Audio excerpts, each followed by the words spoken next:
Welcome to channel. आज हम देखने वाले हैं कि मतलब अभी हो क्या रहा है कि मंडे के दिन हमारे मार्केट ओपन होंगे। तो इससे पहले मेरे पास बहुत से मैसेज आ रहे हैं कि मार्केट कितना गिरेगा, क्या होगा, अब आगे क्या होने वाला है। तो अभी हम निफ्टी की बात करें, निफ्टी अपना फ्राइडे के दिन लगभग 1% गिरा था। उसके बाद में क्या हुआ, यूएस मार्केट रात को चला और उसके अंदर लगभग 5% के आसपास की सेलिंग आ गई है। सभी इंडेक्स लगभग 5% गिरे और यूरोपियन मार्केट भी लगभग 4 से 5% गिरा हुआ है। हम गिफ्ट निफ्टी की बात करें तो गिफ्ट निफ्टी भी लगभग 3% के आसपास गिरा हुआ है। तो अभी बहुत से लोगों के मेरे पास मैसेज आ रहे हैं कि अभी हमें एसआईपी बंद कर देनी चाहिए या फिर म्यूचुअल फंड को हमें एग्जिट कर देना चाहिए, अब तो मार्केट कैप तक कहाँ चला जाएगा। तो ऐसा हमें नहीं करना चाहिए कि बहुत से लोग बंद भी कर रहे हैं अभी, कि बहुत से लोगों ने अपनी एसआईपी भी बंद कर दी है, तो म्यूचुअल फंड में लगा रहे थे उनको भी बंद कर दिया। तो ऐसा सभी से रिक्वेस्ट है, मत करो कि इससे कोई वो फायदा नहीं होने वाला है। मार्केट गिरेगा, इससे पहले कि मार्केट गिरा नहीं, बहुत बारी इससे ज्यादा भी मार्केट गिरा है।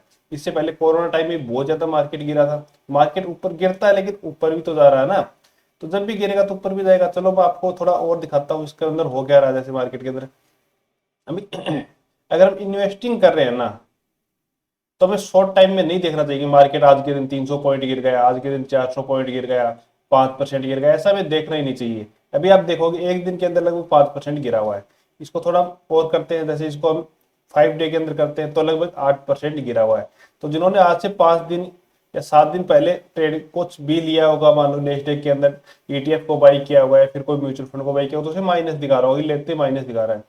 लेकिन इसको ही अगर हम 1 मंथ का करेंगे, जैसे 1 मंथ का किया तो हमारे लगभग 15% का लॉस है। इसको 6 मंथ का किया हमारा 13% का लॉस। जैसे हमने इसको 1 ईयर का किया तो हमारा लगभग 4% का लॉस होता। अगर हमने इसको 5 ईयर का किया तो लास्ट 5 साल के अंदर हमें कितने परसेंटेज का रिटर्न दिया है, लगभग 111% का रिटर्न दिया है। इसी को अगर हम मैक्स कर दें कि अभी तक का ऑल ओवर रिटर्न कितना दिया है, तो यहाँ पे आप देखो कितना अच्छा रिटर्न दिया। तो ये मत देखो क्या मतलब, मार्केट में देखो क्राइसिस आते रहते हैं, अप भी जाता है डाउन भी जाता है। आप सिर्फ अपने जो इन्वेस्टिंग कर रहे हो उसके ऊपर ध्यान रखो और उसको लगातार करते रहो। जैसे हम निफ्टी की बात करें, निफ्टी हमारा फ्राइडे के दिन 1% गिरा है। अभी इसको अगर हम 5 दिन के टाइम फ्रेम में देखें तो लगभग 2% गिरा हुआ है।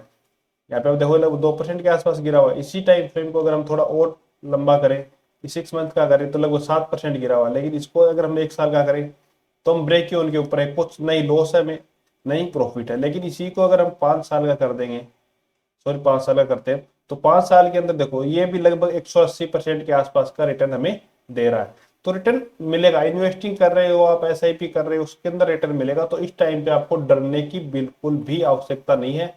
आप बेझिझक अपने जो भी एसआईपी स्टार्ट है उनको एसआईपी को स्टार्ट रखो। आप उस टाइम पे तो पैसा बढ़ा सकते हो और इन्वेस्टिंग करो इस टाइम पे, कम मत करो इसको कि बहुत से लोग बंद करें। चलो हम सेंसेक्स का थोड़ा देख लेते हैं। तो सेंसेक्स की बात करें तो सेंसेक्स और निफ्टी लगभग सेम चलते हैं, 1% के आसपास गिरा हुआ है।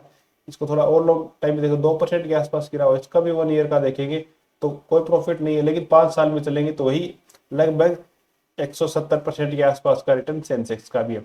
तो सभी इंडेक्स भी रिटर्न देंगे, सभी अच्छे स्टॉक है वो भी रिटर्न देंगे। लेकिन आप कभी स्मॉल कैप स्टॉक के अंदर इन्वेस्टमेंट मत करो कि आपने 2 वाला 3 वाला ऐसे वाले स्टॉक बाई किए, वो रिटर्न चाहे मत दो। लेकिन बड़े स्टॉक आपने बाई किए हैं, जैसे हम बड़े स्टॉक के अंदर हम रिलायंस की बात करें या एचडीएफसी की बात करें, ऐसे स्टॉक हमारे लिए सही है। इस टाइम पे बाई करो, डिप के ऊपर मिल रहे हैं, बिल्कुल सपोर्ट में मिल रहे हैं, तो उनको ऐसे टाइम पे बाइंग करने की जरूरत है, नहीं कि हमें सेलिंग करने की जरूरत है। तो ज्यादा पैनिक मत हो, और अगर आपके पास है पैसा तो आप लगाने की यहाँ पे देखें, नहीं कि यहाँ पे आप एग्जिट करने की देखें। अगर आपको वीडियो पसंद आए तो चैनल को सब्सक्राइब कीजिए। Okay, thank you.